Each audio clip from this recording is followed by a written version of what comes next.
trois filières AOP, demande d'AOP et IGP sur le fromage en région. Alizé, on te laisse la parole.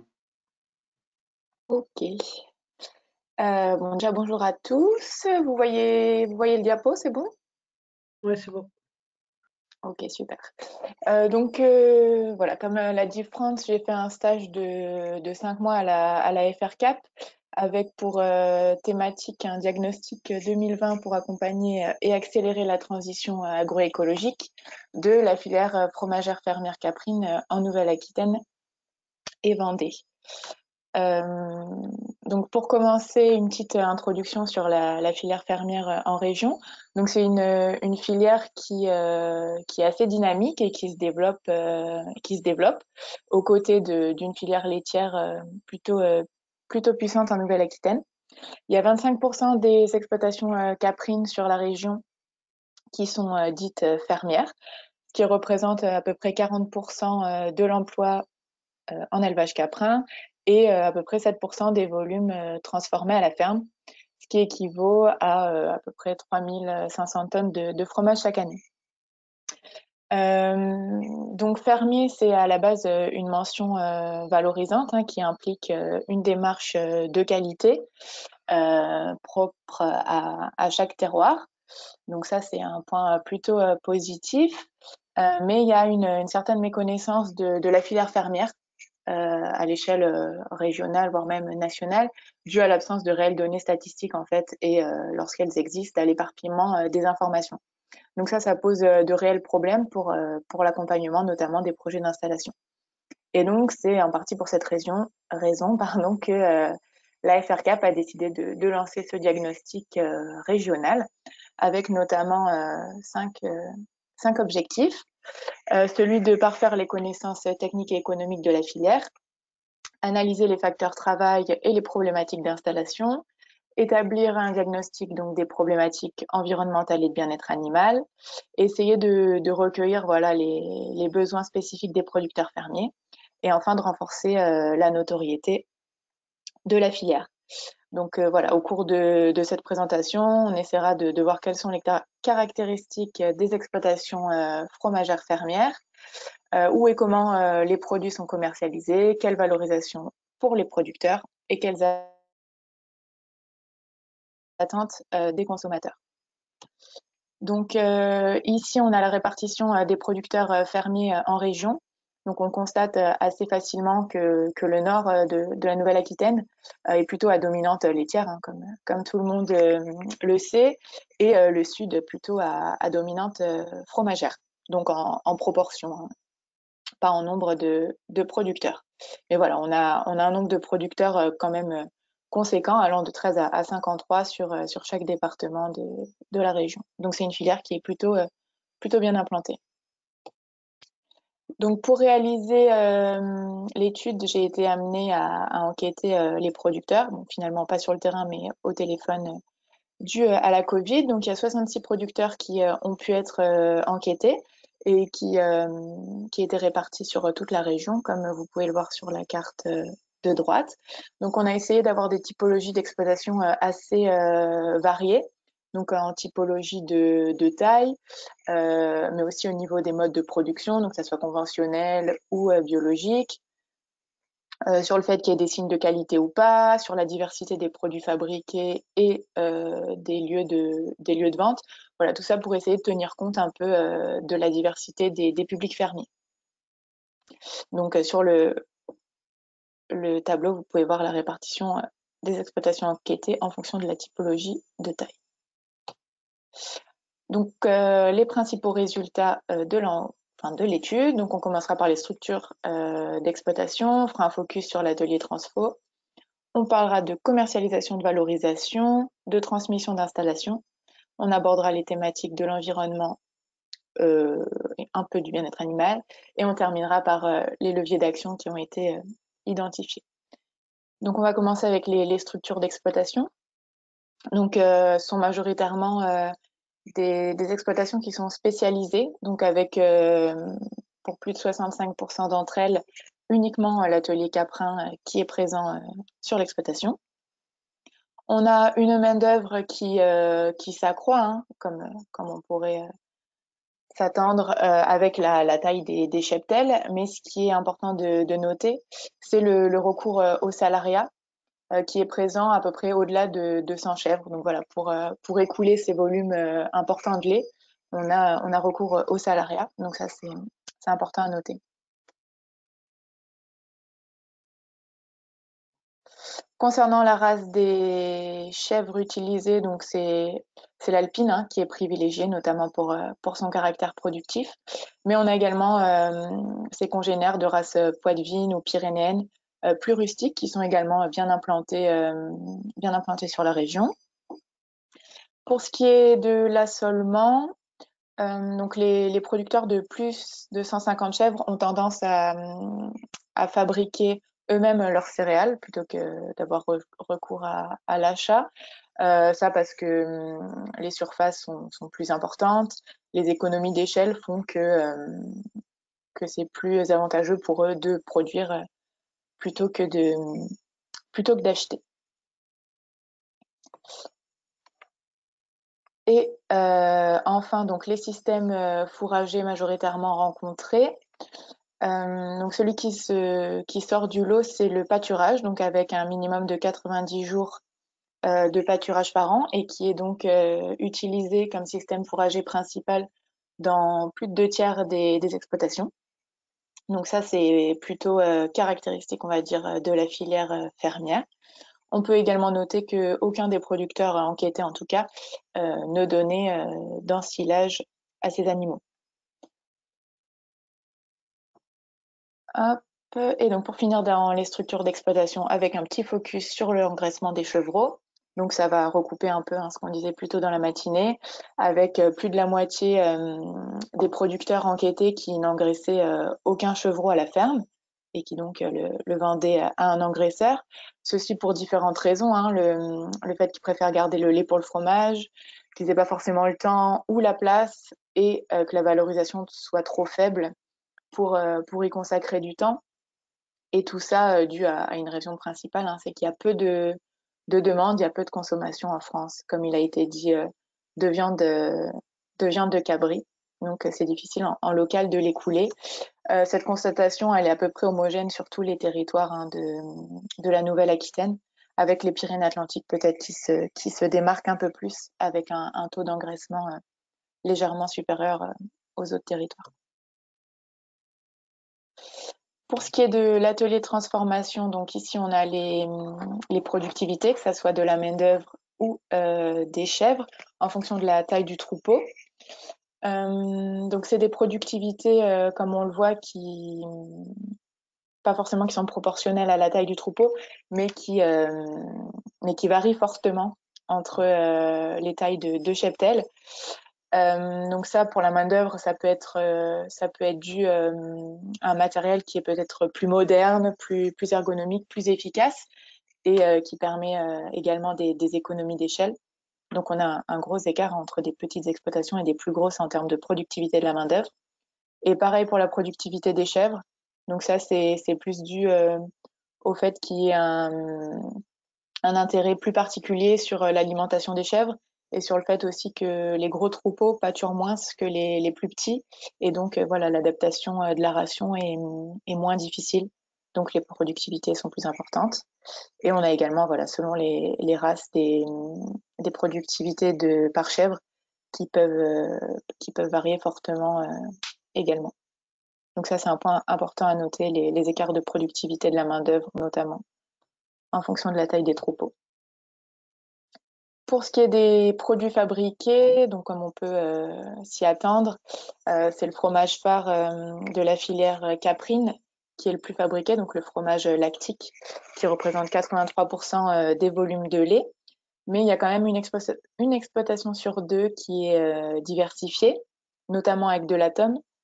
Mais ces dernières années, on voit quand même le développement de nouveaux produits tels que les yaourts ou les glaces qui sont très appréciés par les consommateurs. Alizé, Oui, excuse-moi, est-ce que tu pourrais passer ton diaporama en plein écran, s'il te plaît? Parce ouais. que pour les tableaux, il y a des Vous gens voyez qui ont... pas grand-chose? Ben, voilà. Comme ça, c'est mieux? Je pense que ça sera mieux pour les participants, oui. Merci. Je pense. Ok. Hop, donc voilà pour la diversification des gammes.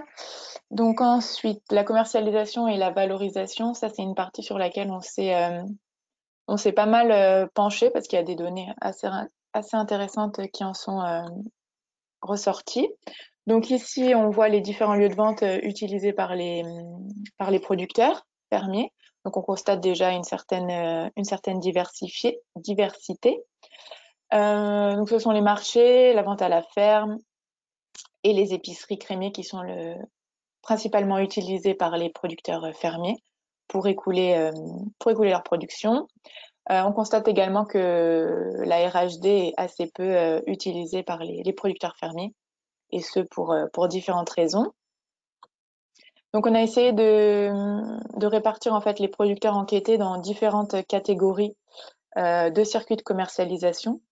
Donc allant des circuits plutôt courts et locaux, avec une note de A comme vous pouvez le voir à l'écran, à des catégories à l'échelle plutôt nationale, avec plusieurs intermédiaires via les grossistes notamment. Donc sur le graphique, vous pouvez ainsi voir quel volume en moyenne est écoulé sur chaque lieu de vente pour chaque catégorie de circuit de commercialisation. Et donc, grâce à ces catégories, on a voulu voir s'il y avait une corrélation entre la taille des cheptels et les circuits de vente utilisés. Donc, il semble assez nettement que oui, comme vous pouvez le voir grâce à ce graphique. Les petites exploitations ont plus tendance à utiliser des circuits courts et locaux, donc en vert sur le graphique, tandis que les exploitations de taille plus importante se tournent davantage vers les circuits plus longs, notamment via les grossistes.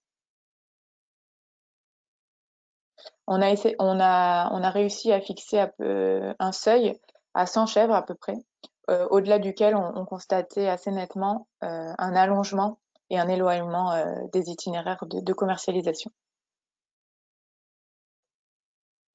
Donc autant, comme je viens de vous le dire, on a vu une corrélation entre la taille des cheptels et les circuits de commercialisation utilisés.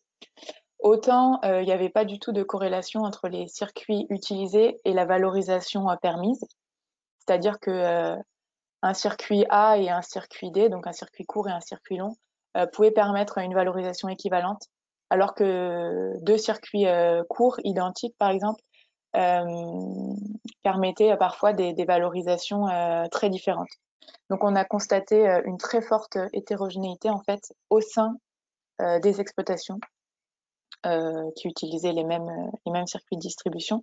Donc ça, c'est un point important sur lequel il faudra se pencher. Donc voilà. Il y a également quelques variables entre les différents territoires de la région, donc qui peuvent s'expliquer par différentes choses. Hein. Donc sur la première ligne du tableau, vous avez la valorisation des lactiques uniquement, et sur la deuxième ligne, les valorisations tout produit confondu. Donc voilà, en Gironde, une valorisation un peu importante due à la proximité de la métropole bordelaise. En Limousin, Poitou-Charentes, une valorisation un peu plus faible du fait que ce soit des zones rurales et du fait que la concurrence tire un peu les prix vers le bas. Donc voilà, on peut constater différentes variations avec en moyenne une valorisation des lactiques à 2,80 et une valorisation moyenne à 2,70 à peu près, ce qui équivaut à un rapport de 1 à 4 si on compare avec le prix du lait vendu à l'industrie, qui est à peu près à 70 centimes du litre. Donc ça reste quand même une bonne valorisation.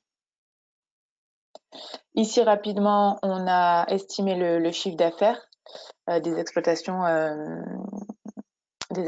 grâce aux valorisations permises. Et on a estimé le revenu annuel qui donc en moyenne s'élève à peine au SMIC pour les exploitations. On a également voulu analyser le facteur travail sur l'atelier commercialisation, ce qui est assez important pour les porteurs de projets qui généralement sous-estiment un peu ce temps de travail-là. Pour les circuits courts et locaux, donc on a notamment les marchés qui sont très chronophages et sur lesquels on écoule de faibles volumes de production, alors que sur les circuits plus longs, on passe beaucoup moins de temps et on y écoule une production beaucoup plus importante. Et donc, grâce à ça, on comprend mieux le choix des plus gros producteurs de se diriger plus vers les circuits longs et les grossistes pour écouler leurs volumes de production qui sont relativement conséquents.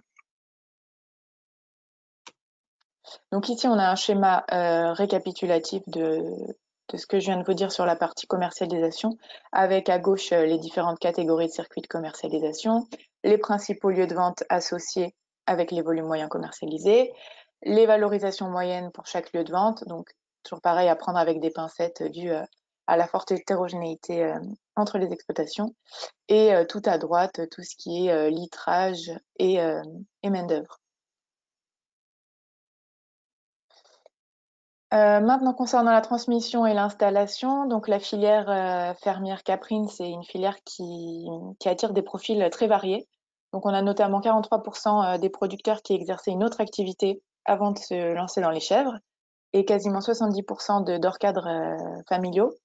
Donc ça, c'est des données à prendre réellement en compte, notamment pour l'accompagnement des projets d'installation. C'est des gens qui n'ont pas forcément un passé lié à l'agriculture et donc qui n'ont pas forcément toutes les connaissances nécessaires. On a des projets qui perdurent dans le temps, puisqu'on avait des ateliers déjà en place depuis plus de 20 ans. Un renouvellement des générations aussi, puisqu'il y avait des installations toutes récentes. Et point aussi important à noter, c'est le taux de création qui est plutôt très élevé. Plus de 2/3 des projets sont des créations plutôt que des reprises. Donc ça pose des problèmes, notamment pour la transmission des ateliers. Pour ce qui concerne le temps de travail, donc on a 65 heures hebdomadaires à peu près par ETP, dont 20% de transformation et 4 à 14 heures de commercialisation, selon le circuit choisi. Et donc 40% des producteurs enquêtés qui travaillent tous les jours de l'année, donc qui prennent pas de congé annuel, pas de week-end. Donc ça, c'est une chose à pas du tout négliger pour les porteurs de projets. L'environnement et le bien-être animal, donc la filière fermière, elle est plutôt dynamique en termes de mesures agro-environnementales, si je puis dire, avec 36% des exploitations qui sont déjà certifiées bio et plus de 70% des chèvres qui sortent. Donc ça, c'est vraiment caractéristique de la filière fermière, et qui est notamment guidée par cette proximité avec le consommateur, qui est vraiment en demande que les chèvres sortent, que les chèvres pâturent. Donc ça explique un peu ces données-là. Il y a quand même encore quelques freins, notamment à la bio. Le fait que la chèvre elle a déjà une bonne image, donc le consommateur voit pas forcément l'intérêt du bio et donc de payer plus le produit. Donc ce qui fait que c'est pas forcément rentable. Le coût de l'alimentation et de la certification est pas toujours compensé par la valorisation, ce qui freine un peu les démarches de conversion. Pour ce qui est du bien-être animal, j'ai choisi de pas trop le développer ici. J'ai juste relevé une phrase qui m'a marquée pendant les entretiens. Donc voilà, le bien-être animal passe par le bien-être de l'éleveur, qui est rarement pris en compte. À méditer. Et enfin, donc les leviers d'action. Donc grâce aux enquêtes auprès des producteurs, on a réalisé une matrice SWOT avec les faiblesses, les forces, les menaces et les opportunités pour la filière fermière caprine en région. Je ne vais pas toutes les détailler, mais pour les faiblesses, donc on a notamment l'isolement de certains producteurs, le manque d'appui technique sur certains départements. Pour les menaces, le rapport temps de travail-rémunération qui est plutôt faible et donc pas très attractif. Et puis le devenir des chevreaux, on en a déjà parlé. Pour ce qui est des forces, les mentions valorisantes fermières, le contact direct avec le consommateur, les bonnes pratiques en matière d'environnement. Et donc grâce à ça, on a identifié différents leviers d'action importants pour la filière fermière, donc notamment un appui technique plus spécialisé sur certains départements, un accompagnement des projets d'installation, notamment pour les hors-cadres familiaux ou les reconvertis. Essayer de valoriser encore davantage ce terme fermier voilà, pour parfois lui redonner un peu de sens et éviter certains amalgames, notamment au niveau des revendeurs. Et puis voilà, tout ce qui est conseil en matière de partage de main-d'œuvre ou optimisation du temps de travail, coût de production et donc fixation des tarifs. Et enfin, voilà, essayer de fédérer cette filière fermière en développant les événements, les animations sur vraiment toute la région pour éviter que tout se passe en Poitou-Charentes et que les éleveurs se sentent vraiment impliqués. Voilà, donc on a vu que la production, enfin le public fermier était très diversifié, hein, que ça soit en taille de cheptel ou en mode de production. Le facteur travail est un facteur très important à prendre en compte, notamment en termes de productivité et de rentabilité. C'est une filière qui est dynamique et attractive et qui a encore du potentiel, donc ça c'est vraiment un point positif. Cette étude a permis d'identifier les volontés et les besoins des producteurs, donc ça permettra à l'avenir d'essayer de les prendre en compte dans les actions mises en place. Et ça a permis également de créer des premières références qui pourront être utilisables pour les porteurs de projets et les conseillers en région. Voilà, je vous remercie de votre attention.